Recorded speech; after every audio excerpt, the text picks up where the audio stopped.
Publishers Weekly is perhaps the world's premier publication dedicated to the publishing industry.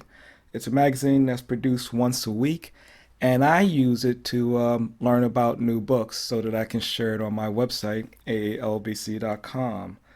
In reaction to a conversation, a debate really, on our discussion forums about the invisibility of black men, middle aged black men in particular, I've decided to use the publishing industry to illustrate what I mean when I talk about this invisibility. I'm using the August 20th issue of Publishers Weekly to help illustrate my point. This is not to suggest that Publishers Weekly is the problem. I'm a subscriber and I think it's an excellent publication. However, Publishers Weekly is a reflection of mainstream publishing as a whole. Books are one of the most important cultural artifacts that we produce, for they tell the world and our descendants what we view as important.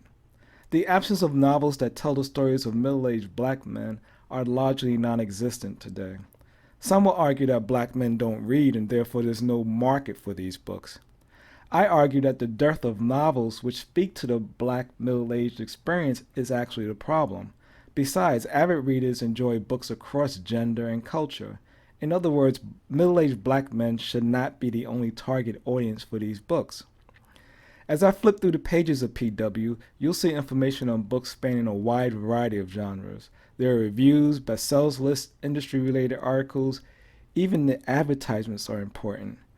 The point of all of this is to show that in almost 100 pages of advertisements, bestsellers lists, reviews, and articles, there's not a single novel that is a story reflective of the lives of middle-aged black men. The majority of books speak into the black experience with children's or young adult books.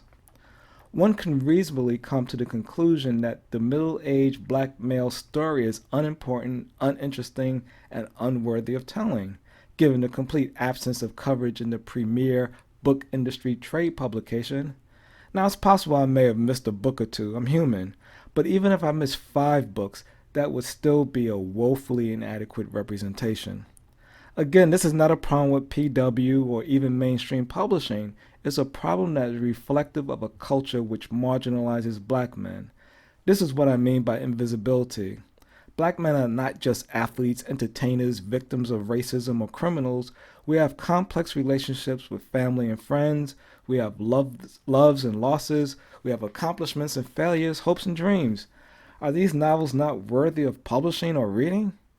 I believe they are. Indeed, I've made it my life's mission to ensure that the breadth and depth of the black experience is shared with readers of all backgrounds. Will you help me do it? If there's a novel, old or new, that you feel speaks to the experience of middle-aged black men, please share the information about those books in the comments below. I'm Troy Johnson, and I'm the founder of AALBC.com. Peace.